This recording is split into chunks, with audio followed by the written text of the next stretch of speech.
Welcome to my channel.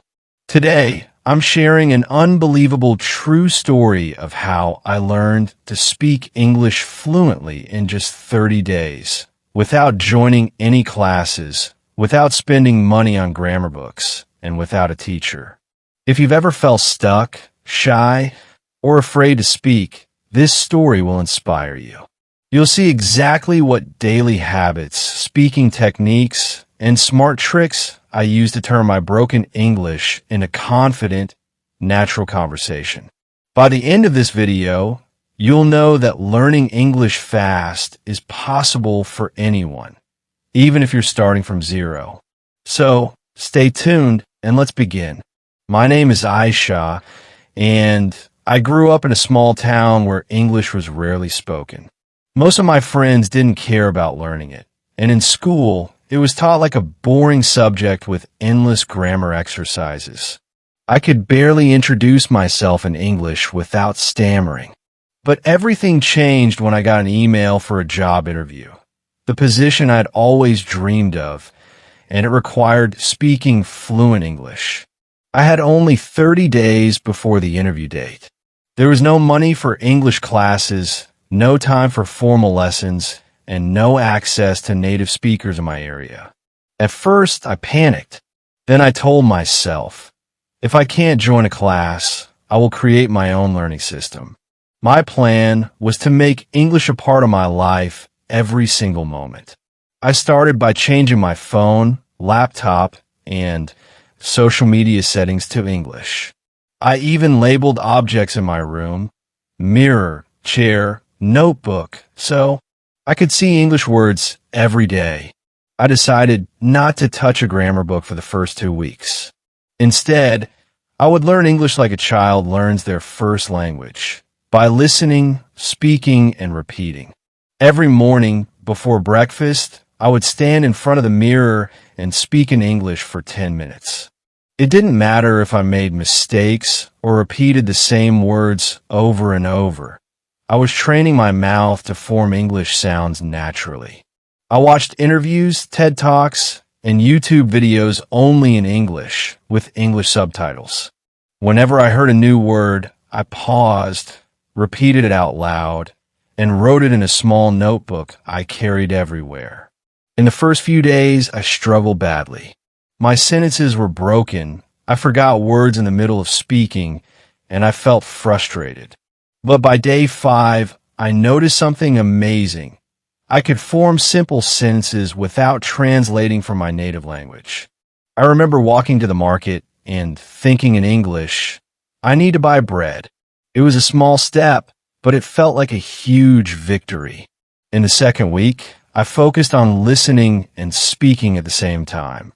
I discovered a technique called shadowing, where you listen to a native speaker and repeat exactly what they say as quickly as you can. I chose my favorite interview videos and podcasts, and I played them on repeat. At first, I could only copy a few words before falling behind, but by the end of the week, I could repeat full sentences with similar pronunciation and rhythm. This technique improved my speaking speed and made me sound more natural. I also made a rule for myself. Every new word I learned had to be used in 3 different sentences on the same day. This helped me remember and actually use the words instead of just writing them down. I joined free language exchange groups online and started talking to people from different countries. The first time I spoke to a stranger in English, I was so nervous that my hands were shaking. But when they understood me, I felt a rush of confidence. Sometimes people corrected my sentences, and instead of feeling embarrassed, I thanked them and repeated the correct version. I also began thinking in English while doing daily chores. If I was cooking, I would say in my mind, I'm chopping onions. Now I'm boiling water. It felt strange at first, but it made English part of my thinking process. By the end of the second week, I could introduce myself smoothly, talk about my hobbies, and even ask follow-up questions in conversations. I still made mistakes, but I had stopped letting them stop me from speaking. I realized that the real enemy of fluency was not lack of vocabulary, but the fear of speaking. The third week was the turning point. I decided to challenge myself to speak only English for 1 full hour each day. If I didn't know a word, I would explain it in simple English. For example, if I forgot umbrella, I would say the thing you use when it rains.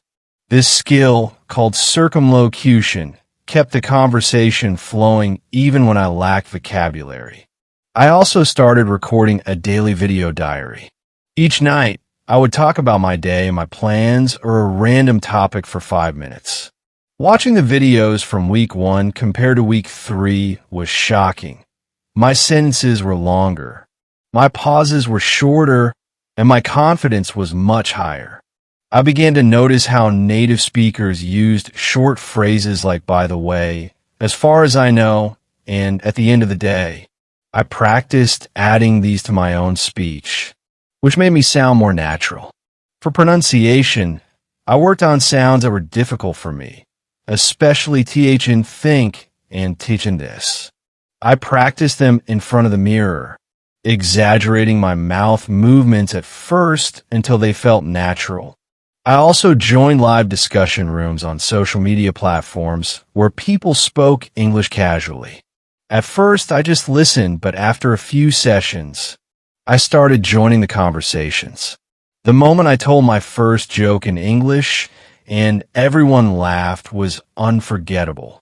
It meant they understood not just my words, but my humor too. By the end of the third week, English wasn't just something I was learning, it was something I was living. In the final week, I focused on preparing for my job interview, but also on making sure English would stay in my life even after the 30 days. I practiced mock interviews with my online language partners, answering questions about my skills, experience, and goals.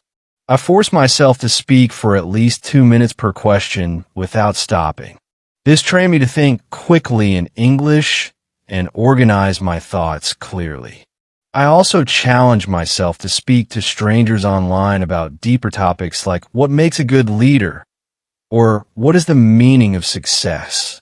These conversations push me beyond basic sentences and help me learn advanced vocabulary. On day 30, I took my job interview entirely in English. I spoke confidently, maintained eye contact, and even used some of the phrases I had learned during my challenge. When the interviewer smiled and said, "Your English is very good," I felt an overwhelming sense of accomplishment. A week later, I got the job offer. My 30-day challenge didn't just teach me English, it changed how I saw myself. I learned that you don't need expensive classes, perfect grammar, or years of study to start speaking fluently. What you need is daily practice, courage to make mistakes, and the discipline to keep going even when it feels uncomfortable. Today, I still practice English every day, not because I have to, but because it's a part of who I am. I share my story to inspire anyone who feels stuck. If I, a small-town girl with no resources, could learn to speak English in 30 days without classes or grammar books, then so can you. Your journey might be hard, but the moment you start speaking without fear, you'll realize it was worth every second. And that's how I transformed my English in just 30 days. No classes, no grammar books, just the right mindset and daily speaking practice. If I can do it, you can too. Remember, fluency is not about being perfect, it's about being consistent. Start today, speak a little every day, and you'll surprise yourself with how fast you improve. If you found this story helpful, hit the like button, subscribe to my channel for more English learning tips, and share this video with friends who want to speak English confidently. Your journey to fluency starts now, and I'm here to help you every step of the way.